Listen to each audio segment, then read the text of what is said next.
Good morning, good afternoon, good evening, wherever you are, whatever you're doing. And welcome to the EPL Index Transfer Show, ladies and gentlemen. It's Friday, the 2nd of August. Stuff should be starting to tick along. There's still a few teams on tours, isn't there? Like Liverpool, United, Arsenal in the US. There's still a few in Asia, etc. City are in America as well. So you just wonder, it might just be a day or so before they come back and things really start to tick. But speaking of things starting to tick, people are making comments, people are asking questions, and none more so than Pep Guardiola when asked about Julian Alvarez. Because Alvarez said he consider his future, and he was asked yesterday about would he replace him. He said, I don't think about replacing him. I know he said he will think about it. Once he's finished thinking, his agent will call Tiki and we'll see what happens. I know he wants to play in important matches, but the other players too want to. We have 18 or 19 players that want to play in the important games. I read he's got to think about it. So, okay, think about it, and then he'll inform us what he wants to do. Doesn't brook anything, Pep, does he, so to speak? We know players have taken him on in the past and suggested things. He will not brook anything, and he enjoys total control there. So, we'll be interested to see what happens with Alvarez, and when he comes back, what does he tell Tiki indeed that he wants to do? So, we'll see on that one. Speaking of another striker, well, a couple, I suppose you could say, one more a wide forward, but West Ham might be getting a double because Nicholas Fulkrug, I think it's pronounced, from Dortmund, 31-year-old German international, and Somerville, according to Sky Sports, are close to joining the Olympic Stadium or coming into the Olympic Stadium, aren't they? So West Ham fans will be excited by that. Speaking of other strikers, interesting, Il Mattino, which is an Italian subscription, does say that Villa have reached an agreement with Chelsea over Romelu Lukaku, but the player still ultimately wants Antonio Conte and Napoli, which you think would be more likely. You can't see the Villa one, can you? Especially as Chelsea want Victor Osimhen, as we know, so we'll keep an eye on that one. Adrian Rabiot is a free agent, as we know, still linked with Manchester United, and Gazzetta also says that Arsenal are now in for him, as well as the likes of Atletico having a sniff around him that way as well. This West Ham, as well, as quite a few moves for them, and the story around Aaron Wan-Bissaka won't go away. So even Sky Sports Germany is saying that they've agreed personal terms with him, but they've got to agree a fee because United want a far higher amount. However, he only has 1 year left on his deal. And that obviously affects still this Nasser Mazraoui, I think it's pronounced, transfer. So we will have to see what happens there. It very much feels like, because of everything, it's one in, one out almost at United because of their finances. A club that is spending in the Palini money, we mentioned them yesterday, Emil Smith Rowe set to complete it.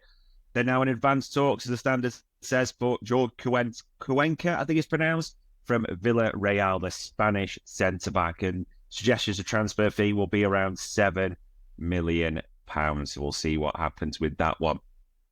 One player that may be leaving the Premier League, Napoli have an offer in for, this one won't go away either, according to Sky Sports Italy. Billy Gilmore, they made an offer before, it's rejected, but there's a new offer in around €12 million. So we'll see if he does move on indeed. Probably the biggest one, though, when we talk about midfielders, is the Mirror and a few others have it. Arsenal are close to Mikel Merino, the Spanish international, one of their heroes of the later rounds in Euro 24. £25 million suggested for the 28-year-old midfielder. So we'll see what happens there. Again, a lot of striking news, isn't there? A couple on the continent, one back home. So we'll start with the one back home. Newcastle are in advanced talks, and again, very sad. This came from nowhere. William Asula, the Sheffield United Danish striker, for initial £10 million, can play across the front line. I won't pretend I've ever heard of him myself, but apparently highly rated, Geordie. So yeah, interesting one. Kind of came from nowhere, that did. One that could be leaving, Dennis Undab. I mean, he was at Stuttgart. They're in the Champions League now. He wanted to leave Brighton. He is 28 years old. But a kicker in Germany says they just can't get this deal agreed with Brighton for a suitable amount. So they may moved on. And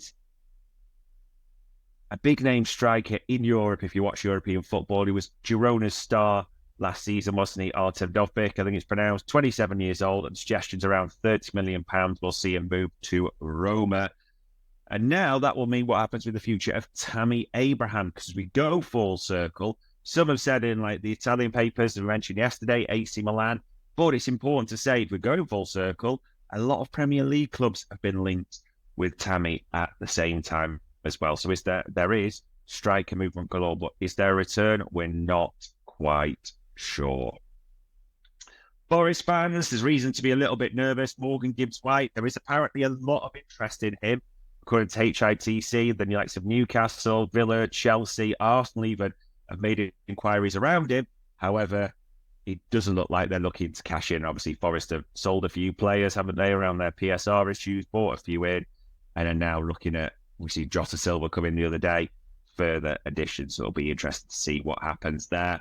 And the last one, which we'll kind of finish on the continent as well, because it relates to the stars of Euro 24. It looks like Barca's efforts to sign Nico Williams have fallen through. Full focus for them seems to be on Dani Olmo. There has apparently now been, according to various outlets, a second bid gone in for the player. So we will have to see what happens there, ladies and gents. But yeah, there's a lot going on. It is set to be the busiest month. All the players will be coming back from, and that's the ones who got to the later rounds of the Coppa, the finals of the Euros. So decisions you think will be made around certain players as well. But ladies and gents, it's Friday, the last day of the week. Enjoy your day. Enjoy your weekend. If it comes, don't listen to me on Saturday. But for today, that was the EPL Index Transfer Daily.